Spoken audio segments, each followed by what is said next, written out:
बिस्मिल्लाहिर्रहमानिर्रहीम। अस्सलाम वालेकुम। मैं हूँ इरफान हैदर और मेरे साथ मौजूद हैं उमर इनाम साहब, सहाफ़ी हैं इस्लामाबाद से। इस्लामाबाद की जितनी वफाकी दारुल हुकूमत की तब्दीलियाँ उन पे ख़ास नज़र रखते हैं और आज बहुत शुक्रिया कि मेरे साथ मौजूद हैं। आपका तहे दिल से शुक्रिया उमर इनाम साहब। बहुत शुक्रिया इरफान हैदर भाई, बहुत ज्यादा अच्छा, मेहरबानी। कुछ रोज़ वज़ीर आज़म इमरान खान साहब से आप तमाम वो सहाफ़ी जो यूट्यूब तक गो के वो मुख्तलिफ चैनल्स में, जैसे आप भी काम करते रहे हैं, दीगर यूट्यूबर्स भी हैं, काम कर रहे हैं, कुछ करते रहे हैं माजी में, लेकिन उनका अब जो अपना कहें हम इजहार ख्याल है सियासत के हवाले से, मौजूदा हालात के हवाले से, वो उसका वसीला तवस्सुत जो है वो यूट्यूब है। तो उस मुलाकात में क्या पेशरफ्त हुई? कितना आप पुरुमीद हैं मुस्तकबिल में सहाफ़ियों के लिए और ख़ास तौर पर यूट्यूबर्स के लिए? बहुत शुक्रिया इरफान हैदर भाई, बड़ी अच्छी मुलाकात रही। और पाकिस्तान में करंट अफेयर्स पर बात करने वाले जो यूट्यूबर्स थे, जो सिटीजन जर्नलिस्ट थे, वो वहां पर मौजूद थे, मौजूद थे। प्राइम मिनिस्टर से जो बात हुई वो ये थी कि यूट्यूब की क्या इंपॉर्टेंस है और किस तरीके से यूट्यूब के जो जर्नलिस्ट हैं वो कन्वेंशनल मीडिया को टेक ओवर कर रहे हैं, और टीवी और जो प्रिंट जर्नलिज्म था वो किस तरीके से सिमट कर अब डिजिटल मीडिया में, और डिजिटल मीडिया वाले जो जर्नलिस्ट थे वो यूट्यूब पर किस तरह से आ रहे हैं। इसके ऊपर सिद्दीक जान ने और आबिद अदलीब ने, अब्दुल कादिर ने, सब ने बड़ी अच्छी तजावीज दी प्राइम मिनिस्टर को। और सब तजावीज जो जितनी भी थी उन सब का लब्बे लुबाब ये था कि हुकूमत पाकिस्तान सरपरस्ती करे, एक ऐसी एकेडमी बनाए, एक ऐसा मैकेनिज्म बनाए जिसके अंदर यूट्यूबर्स को ट्रेनिंग दी जाए, उनको यूट्यूब अकाउंट्स दिए जाए मोनेटाइज। और अगर वो 100, 200, 1000 बंदा भी हो तो वो सारा का सारा जब 100, 200 डॉलर्स भी लाएगा तो वो पाकिस्तान में लाखों डॉलर्स बनते हैं। कसीर ज़र मुबादला के जो ज़खायर हैं वो उससे बढ़ेंगे, जो आमदनी आएगी बाहर से। और साथ साथ फिर ये है कि लोग उससे बरसरे रोजगार भी आएंगे, क्योंकि हमारे जितने भी जो मीडिया स्टडीज के स्टूडेंट्स हैं वो हजारों की तादाद में सालाना पास आउट तो हो रहे हैं यूनिवर्सिटीज से, लेकिन लेकिन यूनिवर्सिटीज जॉब नहीं मिल रहे हैं। बिल्कुल, और उनको जॉब्स नहीं मिल रही। और यूनिवर्सिटीज का ये भी अलमिया है कि वो उनको कन्वेंशनल मीडिया की ट्रेनिंग देकर अभी तक भेज रहे हैं, और वो भी कन्वेंशनल मीडिया 1960-70 वाला, अभी के कन्वेंशनल मीडिया का भी नहीं बता रहे, और साथ उन्हें डिजिटल मीडिया की तालीम भी नहीं दे रहे। तो प्राइम मिनिस्टर के हवाले से जब ये गुफ्तगू हुई तो उधर ही फिर उस वक्त की वजीर इतलात फिरदौस आशिक अवान साहिबा ने कहा कि हम यूट्यूबर्स को पीआईडी कार्ड्स दे रहे हैं, उनको लाइसेंस दे रहे हैं फ्री ऑफ कॉस्ट, और साथ हम उनको एक उस सांचे में डाल रहे हैं, एक निज़ाम में ला रहे हैं जहां पर हम उनको गवर्नमेंट के एड्स भी दे सकें। यानी जो हम एड्स कन्वेंशनल मीडिया को देते थे वो अब चूंकि ट्रैफिक जो है, व्यूवरशिप जो है वो आ गई है यूट्यूब की तरफ, लिहाजा फिर फिरदौस साहबान ने भी कहा, और डॉक्टर अरसलान खालिद भी वहां बैठे थे, उन्होंने भी बड़े अच्छे अंदाज में ये सारी चीजें बताई कि किस तरीके से वो यूट्यूबर्स के हवाले से मुसलसल मेहनत कर रहे हैं, सोच रहे हैं, लाहे अमल बना रहे हैं। तो उम्मीद यही की जा सकती है ठीक कि है। अब आइंदा कुछ वक्तों में ये सारी चीजें जो पीआईडी के हवाले से हैं, जो एड्स के हवाले से हैं, ये भी हो जाएंगी। और पाकिस्तान की गवर्नमेंट इस हवाले से भी पुर उम्मीद है कि वो नौजवानों को ज्यादा से ज्यादा यूट्यूब की तरफ लाएगी। ठीक है, मुस्तकबिल इसका मतलब है अच्छा नज़र आ रहा है यूट्यूब के हवाले से। अब एक तासुर जो था माजी में, जब मैं और आप मीडिया में आए, इलेक्ट्रॉनिक जी मीडिया में, तो उस वक्त तासुर ये था मुझे और आपको, इवन के किसी भी प्रेस क्लब की मेंबरशिप नहीं दी जाती थी और कहा जाता था कि सहाफ़ी वही होता है जो अखबार में काम करे या रिपोर्टिंग करे। हम एंकर्स को या दीगर जो स्क्रीन पे लोग काम कर रहे होते हैं उन्हें नहीं समझा जाता था इस काबिल कि वो सहाफत में शुमार हो। तो अब आप समझते हैं कि वो तासुर ज़ाइल हुआ है, यूट्यूबर्स को भी हुकूमती ऐवानों में एक सहाफ़ी के तौर पर देखा जा रहा है? सर इरफान भाई, आपने बड़ी जबरदस्त बात की है। बिल्कुल ऐसे ही था जब ये प्रेस क्लब खुले और प्रेस क्लब की पॉलिटिक्स सामने आई, तो उस वक्त हमने देखा कि सिर्फ रिपोर्टर्स को ही समझा जाता था सहाफी। उसके अलावा जो एंकर्स थे या प्रोड्यूसर्स थे या रिसर्चर्स थे, सोशल मीडिया कोऑर्डिनेटर्स थे, उन सब को सहाफी नहीं समझा जाता था। बड़ी मुश्किल के बाद कोई 4, 5, 6 साल की मेहनत लगी सबको ये समझाने में कि भाईजान ये भी आपके जो है ना आपकी बिरादरी है, आपके सहाफ़ी ही है, जो टेक्निकल स्टाफ के लोग हैं वो भी सहाफ़ी ही हैं। बड़ी लेकिन समझ आ गई, अब अल्हम्दुलिल्लाह सबको सहाफ़ी समझा जाता है। लेकिन अभी भी अफसोसनाक सूरत हाल ये है कि हुकूमत तो आपको सहाफ़ी मानती है, समझती है, हुकूमत इसीलिए आपको घर बुलाकर मिल रही है, लेकिन जो हमारी सहाफ़ती बिरादरी है, उसके अंदर जो खोट है, या उसके अंदर आप कह लें कि जो छोटा दिल है, जो किसी और को शायद उस तरीके से वेलकम नहीं करना चाहता, तो ये इतलात सुनने में आ रही हैं कि जो प्रेस क्लब वगैरह हैं या जो दूसरी सहाफ़ती बिरादरियां हैं, जो तंजीमें हैं, वो अभी तक थोड़ा-सा रेजिस्टेंस शो कर रही हैं यूट्यूबर्स को सहाफ़ी मानने में। और मुझे ये लगता है कि थोड़ा-सा मज़ीद भी लगेगा इन लोगों को ये समझने में कि ये भी सहाफ़त ही की एक शक्ल है। ये उसी तरह जिस तरह लाउड स्पीकर आए थे तो वो कहते हैं जी इसमें शैतान बोलता है। तो फिर अब ये ये जो बहुत सहाफ़ी हैं क्योंकि बहुत आप उमर पुरानी बात करें, हमारे सामने जब इलेक्ट्रॉनिक मीडिया आया जी। 2004 के बाद, और उस वक़्त हमने देखा तो अखबार में जो काम करने वाले सहाफ़ी हुआ करते थे, वो उस वक़्त कहा करते थे, ये लोग सहाफ़ी नहीं है, ये तो सिर्फ़ टीवी हाँ, पे आने की मशक करते हैं और सहाफ़त बिल्कुल से ऐसा इसका ही है। कोई ताल्लुक नहीं है। बिल्कुल ऐसा ही है। और बड़ी मुश्किल से यानी ये 10-12 साल, 15 साल का अरसा लगा हम सबको ये समझाने में, उन अखबार वालों को, उन जो पुराने बाबे थे, उनको ये समझाने में कि भाईजान ये सारे के सारे सहाफ़ी हैं। लिहाज़ा अभी मुझे लगता है कि अरसा कुछ लग जाएगा 2-3 साल का, आपको जो पुराने ज़हन के या पुराने सहाफ़ी, जो बड़े सहाफ़ी बुर्ज बैठे हुए हैं बुर्ज तंज़ीमों पे। के अंदर, सहाफ़ती तंज़ीमों के अंदर और प्रेस क्लब्स के अंदर, उनको ये समझाने में कि यूट्यूब भी सहाफ़त ही का एक ज़रिया है। और जो यूट्यूब जर्नलिस्ट हैं, जो सिटीज़न जर्नलिस्ट्स हैं, ये भी दुनिया में सहाफ़ी ही माने जाते हैं। तो ये अब आपने समझाना है, आप सीनियर हैं, आप समझा सकते हैं, आपकी बात मानेंगे भी सही। हम तो जूनियर हैं, हमारी बात कहाँ मानते हैं। अच्छा, उमर, उम्मीद है कि इस हवाले से भी बात हुई होगी, और जब वज़ीर-ए-आज़म सामने थे, मैं देख रहा हूँ कि यूट्यूब से एक फ़ायदा यूट्यूब से ये हुआ है कि मेन स्ट्रीम मीडिया पे, हमारे इलेक्ट्रॉनिक मीडिया के ऊपर हमने देखा कि जिस चैनल को जिस तरह ज़ाहिर है हर चैनल ने एक पॉलिसी बनाई हुई है, तो फ़ेक न्यूज़ क्या एक अंबार है, एक भरमार है फ़ेक न्यूज़ की।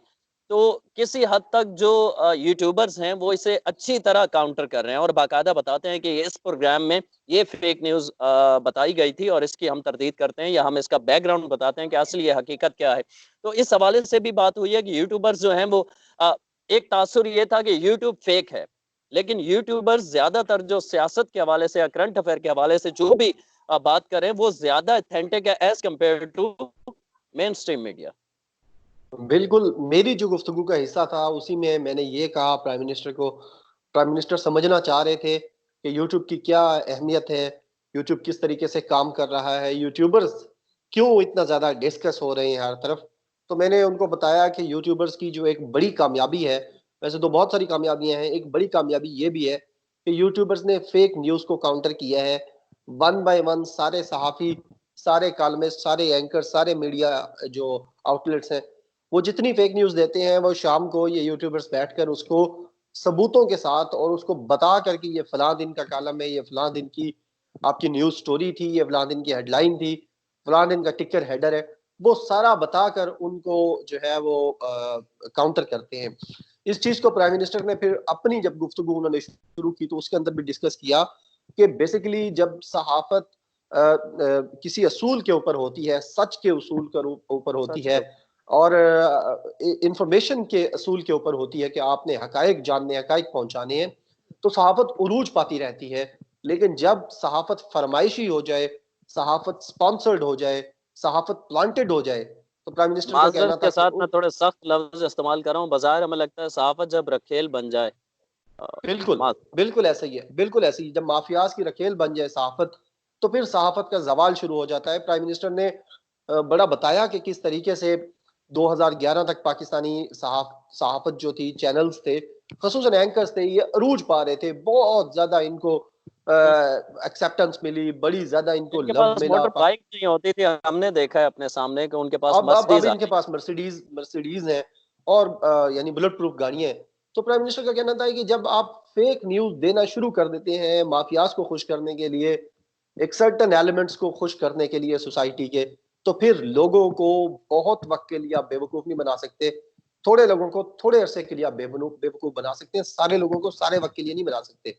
तो लोग फिर जो है वो आपकी हकीकत जान लेते हैं हमारे और फिर हमारे आपको सामने सुनना उमर और देखना छोड़ देते हैं। हमारे सामने एक बेहतरीन मिसाल है, अभी कुछ रोज़ कबल ही तारिक जमील साहब अल्लाह उन्हें जी। लंबी उम्र दे। उन्होंने आमीन। एक बात की और उसके बाद काफ़ी हंगामा मच गया। तो मुझे एक मिसाल उस वक़्त याद आई, गो कि मेरी तबीयत नासाज़ थी, मैं उस हवाले से वीडियो तो नहीं कर सका।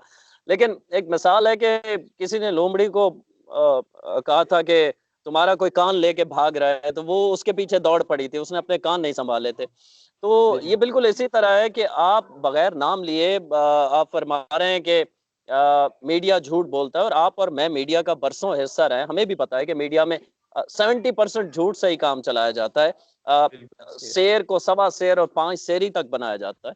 तो उस पे इतना वावेला क्यों? और एक साहब बैठ के अपने प्रोग्राम में कह रहे हैं कि आपने किसके लिए कहा है और आप क्या हमें झूठा कह रहे हैं, और उन्होंने बिल्कुल अपने ऊपर ले लिया, वो बिल्कुल उसी तरह के वो पहले अपने कान नहीं सँभाले और उधर दौड़ पड़े। तो कुछ इस तरह सूरत-ए-हाल देखी हमने। बिल्कुल ऐसा ही है और ये वही है कि चोर की दाढ़ी में तिनका, यानी कोई आपको या मुझे कहे कि इरफान हदद ने पैसे लिए हैं जी फलां जगह से फलां, तो आपको रिस्पॉन्स करने की ज़रूरत ही नहीं आएगी। आपको पता चलेगा कि यार ये बंदा वैसे ही यानी गलत बयानी कर रहा है और ज़ाहिर है जो वक़्त है वो हमेशा हक़ाइक़ सामने ले आता है, वो सब कुछ प्रूव कर देता है। कोई झूठा है, सच्चा है, कोई स्ट्रगल कर रहा है, कोई किस तरीके से कर रहा है, तो वो जो वक़्त है वो लोगों के सामने ले आता है, लोग पहुँच जाते हैं हक़ाइक़ तक। लेकिन जब हमने कोई वैसे ही खाया हुआ हो पैसे और कोई किसी मलकों से खाए हुए हों, कुछ खोखरों से खाए हुए हों, कुछ अवानों से लिए हुए हों, कुछ शरीफों, कुछ ज़रदारियों से लिए हुए लोहारों हों, से लिए, लोहारों से, लोहारों से ये ज़्यादा ज़रदारियों अच्छा से, लफ्ज़ है। तो जो है ना वो लोहारों से लिए हुए हों, तो फिर ज़ाहिर है फिर आप जब हमें परेशान हो कोई जाते हैं। जब हमें कोई पॉइंट आउट करेगा तो हम इसलिए उसको फ़ौरन से स्नब करने की कोशिश करेंगे कि यार अगर इसकी बात को कोई 2000 बंदों ने सुन लिया तो कम से कम 200 तो तहकीक करेंगे और वो तो हमारे जो मकरू चेहरे हैं वहां तक पहुंच जाएंगे। लिहाजा फ़ौरन इसको गालियां दो, फ़ौरन इसको बुरा भला कहो, फ़ौरन इसको झूठा कहो उल्टा, जिस जो हमें आईना दिखा रहा है, तुम उसके ऊपर उल्टा वार शुरू कर दो, उसके ऊपर इल्ज़ामात की बौछार कर दो ताकि लोग उसको ही बुरा भला कहना शुरू कर दें, एक नई डिबेट खुल जाए, लोग हमारी तरफ आए ही ना।